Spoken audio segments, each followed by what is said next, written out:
মন্ডল থেকে টাকা নেবো, তোমাকে বুঝতে পারবে না, এই সমস্ত বলেছে যে সেগুলো অনেক বলছে। বলছি আমি আরো 4 জনে যাবো। আমি বলছি আমার তো খেয়ে কাজ নেই। বলছে তোমাকে বলবো আসলে মনে মনে তো আমাকে বলেছে এবার কি আমাকে ওর বাড়িতে ডাকিয়ে এবার ওর বর থাকে বলে যাওয়া যায়। আমাকে বলছে পাঠাচ্ছি আমাকে একটা আমি লিঙ্ক করে দেবো। কিছু বলেছে বাড়ি যাবো, মনে মন্ডল থেকে টাকা নেবো, তোমাকে বুঝতে পারবে না, এই সমস্ত বলেছে যে সেগুলো অনেক বলছে।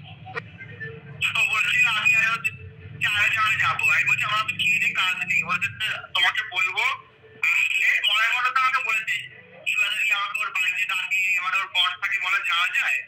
আমাকে বলছে ডিভোর্স হয়ে গেছে, তার তোকে ভয়েসে পাঠাচ্ছি আমাকে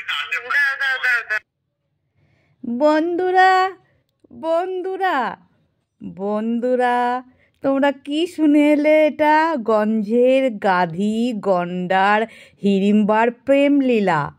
কি শুনলে?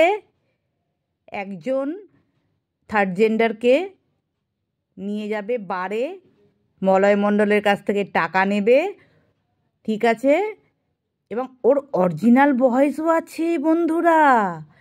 আমি তো আর নাটক করে বলছি না বন্ধুরা, ওই মিমিক্রি করে কার্টুন দিয়ে নিজের গল্প সাজিয়ে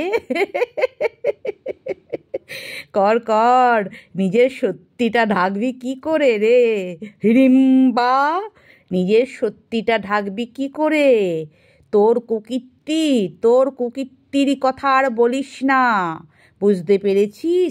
ট্রিং ট্রিং ট্রিং ট্রিং ট্রিং। হ্যালো হ্যালো, মলয় মণ্ডল বলছো? মলয়, হ্যাঁ আমার না বর আছে এখন ঘরে। ও আপনার বর আছে এখন ঘরে? তাহলে তো যাওয়া যাবে না। হ্যাঁ তুমি আসার সময় একটু লাল জলের বোতল আর একটু কাজু নিয়ে আসবে। আচ্ছা, ও আপনার জন্য তোমার জন্য কি কাজুও আনতে হবে নাকি? হ্যাঁ হ্যাঁ হ্যাঁ, আমার জন্য কাজুও আনবে, বুঝেছো? আমি একটু লাল জলের সাথে আবার কাজু দিয়ে খাই, বুঝেছো? আমার বর যখন থাকবে তখন তুমি আসবে না। আমি তো সেটাই বলছি, তোমার বর থাকে তো ঘরে, তাহলে কখন যাবে? বন্ধুরা তোমরা রেকর্ডিংয়ে শুনলে না, মলয় মণ্ডল বলেছে যে ওর বর থাকে, তাহলে কি যাওয়া যায়? এটা তো তোমরা একটা শুনলে। এই যে আমাদের গঞ্জের গাধি গন্ডারের কুকীর্তির শেষ নেই, বুঝেছো? আর যাদের পতি সম্পত্তি আছে তাদেরকে ধরে বেড়ায়। বন্ধুরা তোমরা কেউ জানো না, যাদের একটু অর্থ সম্পত্তি আছে তাদেরকেও বেছে বেছে ধরে বেড়ায়। আর এই যে মলয় মণ্ডল বলছি না, এ না ডিভোর্সি, ভেবেছে হাতকুলে কেউ নেই। আমি তোমাদের বলেছি না বন্ধুরা, সাতকুলে যাদের কেউ থাকে না তাদেরকেও ধরে। দেখলে না বাড়িটা করছে, ওই যে একটা কোন দিদি বয়স্ক দিদিকে নিয়ে এসেছিল, তার কাছ থেকে সব মালকড়ি হাতিয়ে ইট গেঁথেছে, বুঝেছো? এখন তাকে ভাগিয়ে দিয়েছে, চার বাসি রুটি খাইয়ে ভাগিয়ে দিয়েছে। আর যাদের বাড়ি ঘর আছে না, দেখে না জ্বলে গিয়ে ভাবে সবাই বোধহয় ওর মতো জামাইকে, হ্যালো জামাই, এখন আমি ফ্রি আছি, তুমি মেয়েকে ওখানে রেখে শাশুড়ির কাছে রেখে আমার কাছে চলে এসো। এই ধরনের মহিলারা সবাইকে তো তাই ভাববে, তাই না বন্ধুরা?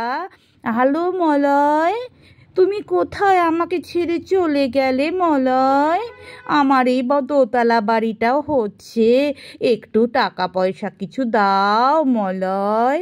ও আমার একজন ডাক্তারও আছে, আমার চিংড়ি ঘাটাও আছে, অন্যদিন আবার চিংড়ি ঘাটাটার গল্প শোনাবো তোমাদের বন্ধুরা, বুঝেছো বন্ধুরা?